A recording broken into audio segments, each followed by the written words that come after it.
Hey folks, Adam here, and today we're taking a look at 3 guitar microphones that I own.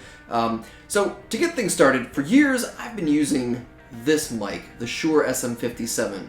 Reason being, it's the mic that everyone uses. It sounds pretty darn good for high gain, sort of rock tones, and it's virtually indestructible. I mean, you could throw this thing off of a building and it'd probably still survive. Some people actually have. But, you know, recently I kind of got to thinking, what are my other options in terms of guitar microphones? And so what I did was did some research, and I found 2 other options that are in the same price range. So first one I want to talk about is the Sennheiser e609. Cool thing about this one is instead of having to use a mic stand like you have to use on the Shure SM57, this one is designed to be just kind of draped over a guitar cab. So you can just plug it in, drape it over. Really cool if you need a quick setup or you don't have a mic stand. I know that was one of the things that intrigued me about it, is I could just kind of hang it over my cabs and go. It also has an interesting sound compared to this, which we'll get into in a little bit. And then finally, we have what I'm going to call the dark horse candidate, the Audix I5. Now, this one is nowhere near as popular as either of these two. Obviously, the SM57, by far, most popular. 609, a little less popular, but still very well renowned. This one, it's kind of like a best-kept secret sort of territory. Some people know about it, some people swear by it, but it's kind of polarizing. Now, Audix, really, they set out to design a mic like the 57, but with some added benefits. More high-end, more sizzle, more clarity on top, kind of more everything. So, you know, this has always been advertised as the SM57 killer. So we're going to find out today how this stacks up, and honestly, how these 3 stack up with my setup. So in terms of gear, for the amp, we are using my PRS Archon 25 combo. One thing to note is instead of the stock speaker, we're going to be using a Celestion Vintage 30 in the combo. We're also going to be miking up the Archon 25, but instead of using the combo speaker, we'll be using my Emperor 1x12 sealed cabinet, just to give a flavor of what these mics sound like when they're miking an open back combo versus what they sound like when they're going to be miking up a closed back cabinet. So you're going to use the same V30 speaker in both. In terms of tones you're going to be hearing today, we're going to be doing a run through of clean, crunch, lead, and overdriven lead. So clean is going to be a guitar straight into the Archon, all EQ controls set to noon. For crunch, just because the Archon doesn't do a great kind of mid-gain crunch sound, we're going to be using the Abasi Pathos overdrive pedal, set to kind of like a medium gain crunchy tone. And then for high gain, we're going to be using the lead channel of the Archon. For overdriven lead, will be the same gain channel of the Archon. All controls, again, for EQ set to noon. The only difference is for the overdriven lead, we're going to be using the Horizon Devices Precision Drive right in front of the amp, just to give it a little bit more of a boost. So for guitars today, we're going to be using Betty, my recently built Warmoth Strat. I've been switching pickups out like a crazy person recently, but at the time of the recording, it had a Seymour Duncan JB with the stock Alnico 5 magnet, so you'll be hearing that for the crunch and the lead sounds. For the clean tones, you're going to be hearing this, which is the Seymour Duncan SSL 5 neck pickup. I think it's called the Custom something. So we'll give a run through, and then I'll come back and we'll see what we think. All right, talk to you soon.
Alright, so, what did we think? I will say that the SM57 definitely has that sound. I mean, it's been... Anytime you listen to any classic modern rock metal recording over the last 30 years, chances are they're using at least one or a couple of these mic'd up to guitar cabs. So that's a pretty sure thing. Sure thing, get it? Stupid. So I definitely thought that it had kind of a familiar sort of industry standard kind of high gain sound. I will say though that compared to the Audix and the 609, something was just kind of lacking. I don't know, it wasn't muddy, but there was like a dullness to some of the upper mid-range sound. And I know I've heard that before with the SM57. That's, you know, for years, like I said, it's been the only mic I've had. So I was like, all right, well, I guess that's just how it sounds. But just know that there are other options out there. I will say that this sounded particularly good on the clean tones on the Emperor closeback cabinet. I was not expecting that. It sounded really clear, really transparent. I was shocked, honestly, because I thought that this would dominate in high gain, which it did okay. Not my favorite of the day, but clean definitely sounded good. I'll also say that in terms of gain, this one had the lowest gain by far. I found myself having to crank up the levels in post to match the 609 and the i5. I would say that in terms of gain, this one had by far the least. 609 came in second, and then the i5 is just a monster. It had tons and tons of gain, which I thought was not expecting that at all. So the 609, again, really interesting microphone. Definitely not... These are not competitors in terms of sound quality. I would say that they kind of complement each other well.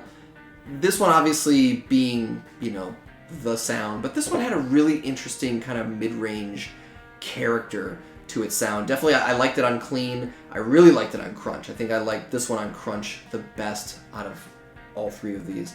High gain, it just sounded a little muffled. So I don't, unless you're looking for like a mic with its own sort of character, you're looking for a different kind of sound, and maybe you are.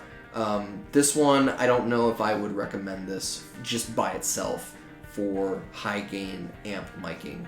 And now we come to the Audix i5. I kind of love this microphone. I was not expecting that for it to sound as good as it did kind of overall. It sounded really good on clean.